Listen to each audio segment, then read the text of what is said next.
ನಾನು ನಿನ್ನೆ ದಿವಸ ಪ್ರಧಾನಮಂತ್ರಿಗಳಿಗೊಂದು ಪತ್ರ ಬರೆದಿದ್ದೇನೆ.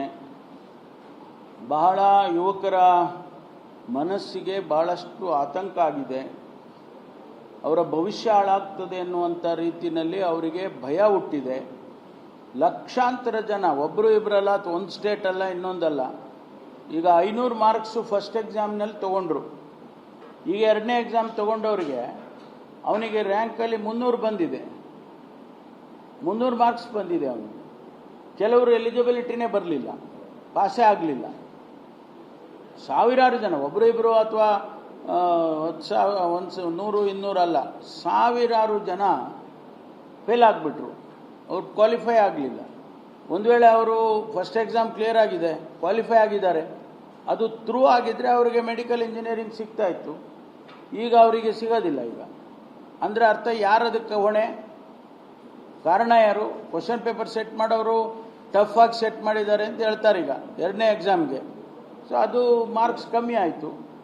ಅದರಿಂದ ಯಾರು ಹೊಣೆ? ಅವರಿಗೆ ಶಿಕ್ಷೆ ಆಗಬೇಕು ಅಂತಕ್ಕಂಥದ್ದು ಒಂದು ಈಗಾಗಲೇ ಅವರು ಪ್ರಧಾನಮಂತ್ರಿಗಳಿಗೆ ಬೇಡಿಕೆ ಇಟ್ಟಿದ್ದಾರೆ. ಕಾಂಗ್ರೆಸ್ನವರು ಇಟ್ಟಿದ್ದಾರೆ, ಬೇರೆ ಪಾರ್ಟಿಯವರು ಇಟ್ಟಿದ್ದಾರೆ. ನೀವು ಆ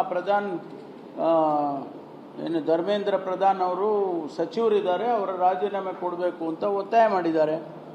ಅದನ್ನೊಂದು ರಾಜೀನಾಮೆ ತಗೊಳ್ಳೋದಕ್ಕೇನಿದೆ? ಲಕ್ಷಾಂತರ ಜನ ಭವಿಷ್ಯ ಹಾಳಾಗುವಾಗ ಒಬ್ಬ ಸಚಿವನ್ನ ನೀವು ರಕ್ಷಣೆ ಮಾಡೋಕ್ಕೆ ಕೂತಿದ್ದೀರಲ್ಲ, ಅದು ಸರಿ ಇಲ್ಲ ಅಂತ ಒಂದು.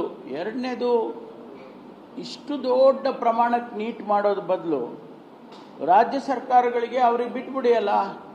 ಹಿಂದೆ CET ನಾವು ಮಾಡ್ತಾ ಇದ್ವಿಲ್ಲ, Karnataka was one of the best system CET.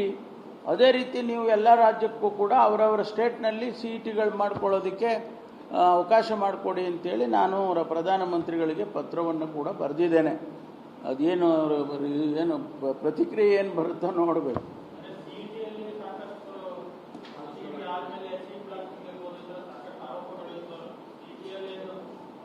ಅಲ್ಲ, CETನಲ್ಲಿ ಆ ರೀತಿ ನಮ್ಮಲ್ಲಿ ಕರ್ನಾಟಕದಲ್ಲಿ ಯಾವತ್ತೂ ಕೂಡ ಆ ರೀತಿ ಇರಲಿಲ್ಲ. ನಾನೇ 5 ವರ್ಷ ಉನ್ನತ ಸಚಿವನಾಗಿ ಕೆಲಸ ಮಾಡಿದ್ದೀನಿ. ನನ್ನ ಸಂದರ್ಭದಲ್ಲಿ ಒಂದು ಸಣ್ಣ ಅಂಥ ಘಟನೆ ಕೂಡ ನಡೆದಿಲ್ಲ. ಒಟ್ಟಾರೆ CETನಲ್ಲಿ ಯಾವುದೂ ಆ ಥರ ನಡೆದಿಲ್ಲ.